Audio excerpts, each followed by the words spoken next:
बहराइच में कैसे दुर्गा विसर्जन में एक व्यक्ति के शरीर को गोलियों से छल्ले कर दिया गया, जिसकी वजह से उसकी जान चली गई। आखिरकार बहराइच में ये हादसा हुआ कैसे, कैसे दुर्गा विसर्जन में लोगों के ऊपर पथराव किया गया, बहराइच के इस दुर्गा विसर्जन की पूरी कहानी क्या है, आज की इस वीडियो में हम जानने वाले हैं। इसलिए आज की इस वीडियो को लास्ट तक जरूर देखना। बहराइच के दुर्गा विसर्जन के इस कांड के बारे में जानकर आप भी हैरान हो जाएंगे कि ऐसा हो सकता है क्या। तो चलिए आज की इस वीडियो को हम स्टार्ट करते हैं। 13 अक्टूबर रविवार को देश के अलग अलग हिस्सों में दुर्गा माँ का विसर्जन हो रहा था। उन्हीं जगहों में से एक बहराइच भी है, जो उत्तर प्रदेश के बहराइच जिले के हरदी थाना क्षेत्र के रेहुआ मंसूर गांव का ये मामला है, जहां पर ये पूरा कांड हुआ और जिसकी वजह से आज पूरा बहराइच जल रहा है। हर जगह जिस तरह बड़े हर्षोल्लास के साथ दुर्गा माँ का विसर्जन हो रहा था, उसी तरह बहराइच के हरदी थाना क्षेत्र के रेहुआ मंसूर गांव में भी बड़े ही हर्षोल्लास के साथ दुर्गा माँ का विसर्जन किया जा रहा था। और जब दुर्गा माँ का विसर्जन का जुलूस एक गली से निकला, तब अचानक उस गली में पथराव होने लगा और यह पथराव बहुत ही तेज़ी से हो रहा था, जिसकी वजह से जो श्रद्धालु थे वह घायल हो गए। और जब लोग घायल हुए तब उन्होंने भी इसका एक्शन लिया, और जब एक्शन लिया तब उन्हीं में से एक व्यक्ति जिसका नाम राम गोपाल मिश्रा है, वह उस व्यक्ति के छत पर चढ़कर, जहां से पथराव हो रहा था, जहां से दुर्गा माँ के ऊपर और जो भक्त उस जुलूस में गए थे विसर्जन में, उनके ऊपर पथराव किया जा रहा था, उस छत पर चढ़कर उस छत पर लगे झंडे को निकालने लगा और झंडे को निकालकर झंडे को बदल दिया। जिसके बाद ये मामला और बढ़ गया और जो लोग पथराव कर रहे थे उन्होंने उस व्यक्ति जिसका नाम राम गोपाल मिश्रा है, उसको अपने घर के अंदर घसीट ले गए और उसकी खूब पिटाई की।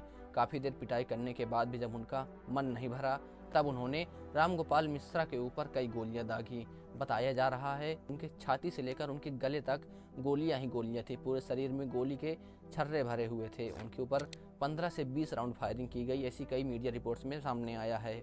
जिसके बाद उनकी मौके पर ही मौत हो गई। हालांकि उन्हें हॉस्पिटल ले जाया गया, जहां पर उन्हें मृत घोषित कर दिया गया। जिसके बाद ये मामला काफ़ी तेज़ी से बढ़ा और जो लोग जुलूस में गए हुए थे और अन्य भी जो आसपास दुर्गा माँ का विसर्जन हो रहा था और जो उसके जुलूस में लोग उपस्थित थे, वह भी प्रोटेस्ट करने लगे कि इसको न्याय मिले और मौत के बदले मौत ली जाए।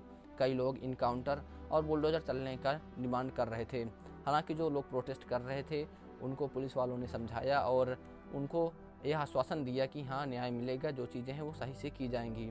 और जिसके बाद बहुत सी चीज़ें हुई और इस घटना में कई लोग घायल हुए और जो इस मामले से जुड़े हुए उपद्रवी थे, जो लोगों के ऊपर पथराव कर रहे थे और लोगों को, श्रद्धालुओं को घायल कर रहे थे, उनके ऊपर पुलिस ने काफ़ी बड़ा एक्शन लिया और अब तक लगभग 26 लोगों को अरेस्ट कर दिया गया है। जागरण की एक रिपोर्ट में ये सामने आया है। हिंदुओं के ऊपर एक प्रकार से कहा जाए तो ये एक हमला है, या फिर कहे तो ये एक चेतावनी है कि लोगों के मन में हमारे बारे में क्या है और जो लोग हैं जो फर्जी भाईचारा दिखाते हैं उनके मन में क्या है। मृतक के घर वाले और जो लोग प्रोटेस्ट कर रहे हैं वह केवल इनकाउंटर और बुलडोजर चलने की मांग कर रहे हैं।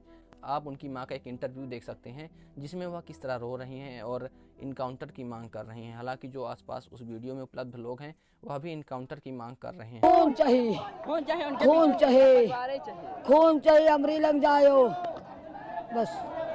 पुलिस इस मामले में काफ़ी तेज़ी से जांच कर रही है और इसका असली कारण पता करने की प्रयास कर रही है कि हाँ, असली कारण क्या है, क्योंकि इस मामले से संबंधित अभी तक कई चीज़ें सामने आ चुकी हैं।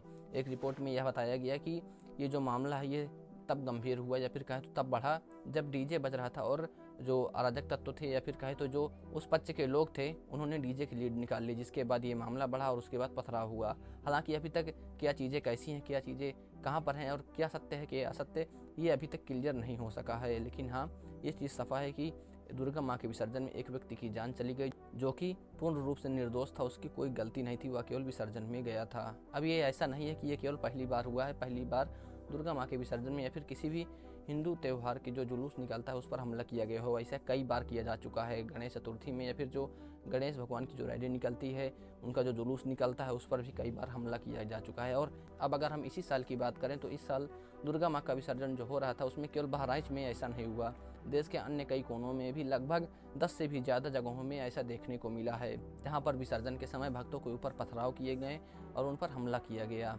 झारखंड, बिहार, वेस्ट बंगाल, उत्तर प्रदेश के कौशाम्बी में और अन्य कई जगहों में दुर्गा माँ के विसर्जन के ऊपर जो भक्त थे उनके ऊपर हमला किया गया। एक खबर आई है कि वेस्ट बंगाल में तो दुर्गा माँ की प्रतिमा को ही जला दिया गया। कुछ लोग आए और उन्होंने दुर्गा माँ की मूर्ति को तोड़ने का प्रयास किया और आग लगा दी। ऐसी कई खबरें आजकल सामने आ रही हैं। तो इससे यही पता चल रहा है कि हाँ, असली भाईचारा कहाँ पर है। अब इन सभी चीज़ों से जो भाईचारा बना हुआ है वह समझ में आता है कि लोगों के साथ कैसा व्यवहार है, क्या भाईचारा है लोगों का। आप ये चीज़ खुद समझ रहे होंगे कि जब इतना ही बड़ा भाईचारा, इतना अच्छा भाईचारा है, लोग बताते हैं कि हाँ मिलजुल कर रहते हैं, तो ऐसी चीज़ें हो कैसे जाती हैं। क्योंकि ऐसा तो नहीं है कि एक क्षेत्र में केवल एक ही समुदाय के लोग रहते हैं, सब मिलजुल कर रहते हैं, सबके घर अगल बगल में हैं। अब अगर लोगों की मानसिकताएं अच्छी होती तो ऐसा ना होता, ना ही पथराव होता, ना ही इतना बड़ा हादसा होता बहराइच में। जब केवल दिखावट का भाईचारा है, एक रियल लाइफ वाला भाईचारा है, वो आप समझ ही रहे होंगे। तो ये जो नकली भाईचारा है इसको आप भी समझिए। देखिए, आप तब तक सुरक्षित हैं जब तक आप एकत्रित हैं, एक हैं। जब आप अलग होंगे, जब आप कम होंगे, तब आप सुरक्षित नहीं रहेंगे। ये बात मेरी आप ध्यान रखना। आज की इस वीडियो में इतना ही। वीडियो पसंद आया हो तो वीडियो को लाइक कर देना, और इसी तरह के कंटेंट पाने के लिए आप हमारे channel know by Ayush Thakur को सब्सक्राइब कर सकते हैं। धन्यवाद। मिलते हैं हम आपसे अगली वीडियो में।